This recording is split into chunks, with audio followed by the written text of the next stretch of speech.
I slid into the car and drove off, leaving Molly behind. I could only imagine the confusion and anxiety swirling inside her as I sped away.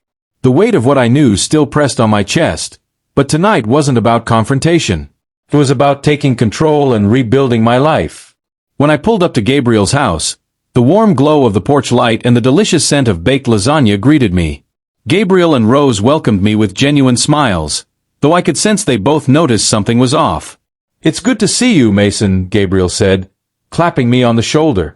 "Come on in, make yourself at home."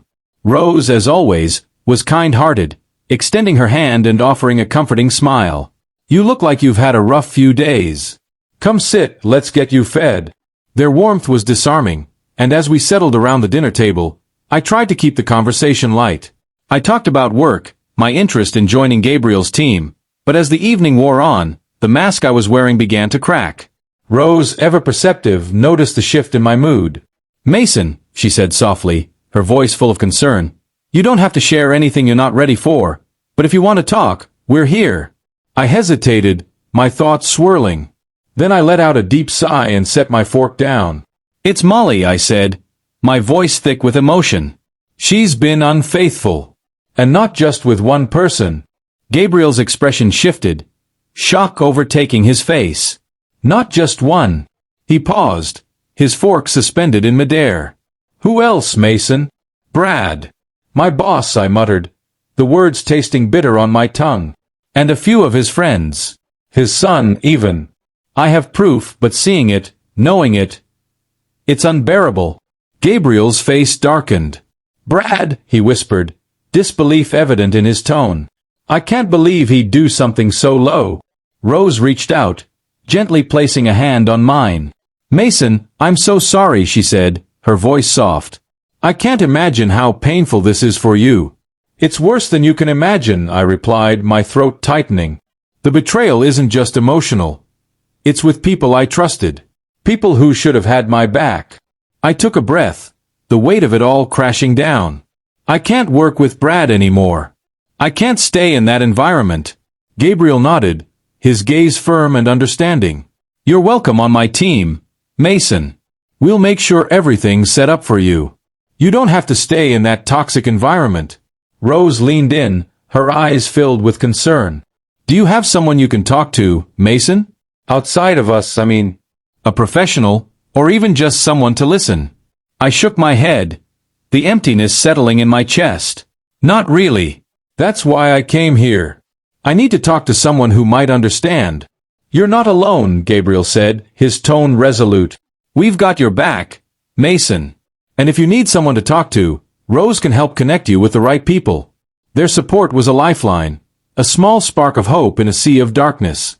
After dinner, Gabriel poured us all a drink, and we sat together in the living room, discussing the logistics of my transition to his team and the difficult path ahead with Brad and Molly. When I left their house that night, I felt something I hadn't in days: hope. I had a plan, I had allies, and most importantly, I had a way forward. The road ahead wouldn't be easy, but it was a necessary one. When I returned home, the house was dark, and Molly was already in bed. I stood in the living room for a moment, taking in the life we had built together. The weight of the realization hit me. How had it all come to this? Then, with a deep breath, I walked over to the futon and lay down, staring at the ceiling. The difficult conversations ahead loomed large in my mind, and I steeled myself for what I would say. The next morning, I found Molly sitting on the edge of the bed, her face pale and filled with guilt. I didn't give her a chance to speak. I pulled out the photos, the evidence of her betrayal, and held them up in front of her. My voice was cold, cutting through the silence like a blade. "You think I don't know?" I said, my tone devoid of emotion. "Brad's not the only one, Molly. His son, his friends, people I don't even know. Did they just walk in on you, or did you willingly throw yourself into this mess?" Her face crumpled as tears spilled down her cheeks. She looked like a shattered version of herself, her eyes searching for some way to explain. I don't know how it got this far," she whispered, her voice broken. "It started with Brad, but then it was like I couldn't stop. I felt trapped, ashamed, and I didn't know how to face you." "Trapped?" I repeated, my voice rising. "Trapped? You made choices, Molly. And now, we have to face the consequences.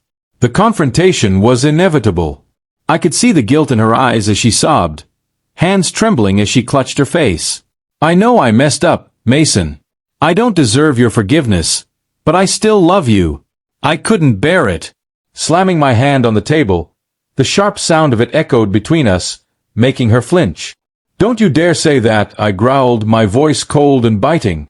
You don't destroy someone you love.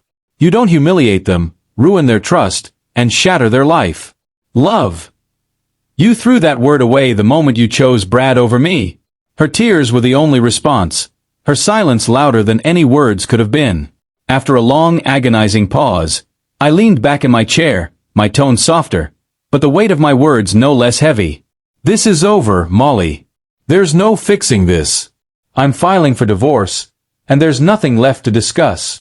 Her head hung low, defeated. What do you want me to do? She whispered, her voice barely audible. You'll pack your things and leave before the papers are served, I replied, my words firm, unyielding. Stay away from me, my home, and my life.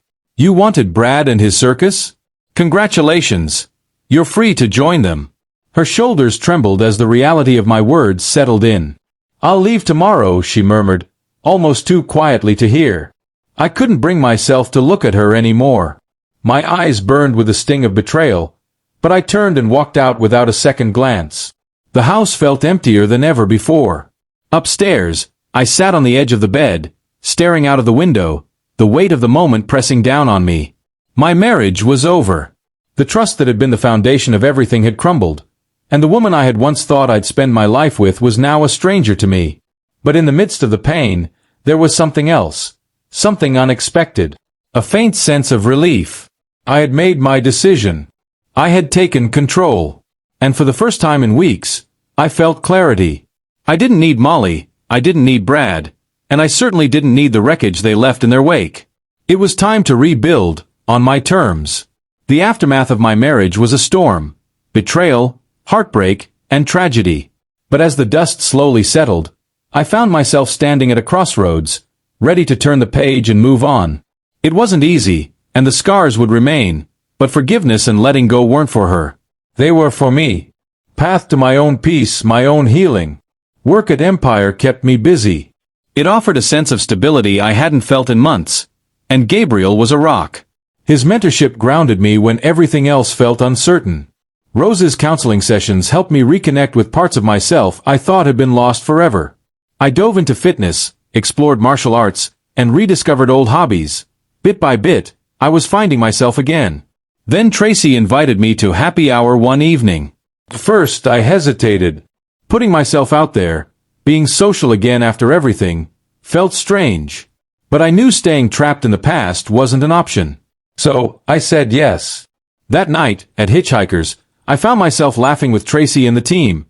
The easy banter and carefree moments almost foreign to me after all the tension. No hidden agendas, no deceit. Just fun. And then, unexpectedly, Tracy and I shared more than a few laughs. I found myself genuinely smiling for the first time in what felt like forever. Over the next few weeks, we spent more time together. Casual coffee breaks, team lunches, and after-work drinks. But it was something about her warmth, her kindness, that drew me in. She never pried about my past. She simply treated me like Mason. Just me. The man she was enjoying getting to know. One evening, after a late day at the office, Tracy stopped by my desk. You want to grab dinner? She asked, her eyes twinkling with a spark that I hadn't seen in ages. I nodded, a warmth spreading through me that I hadn't felt in a long time. Yeah, I'd like that. As we walked out of the office together, I realized something profound. I was ready. Ready to open myself to new possibilities. To embrace life again after all the heartbreak. Life had thrown me more curveballs than I could count. But here I was, still standing, still moving forward. Tracy wasn't a replacement for Molly or anyone else. She wasn't my solution or my salvation. But she was someone who made me feel hopeful again. And for now, that was more than enough.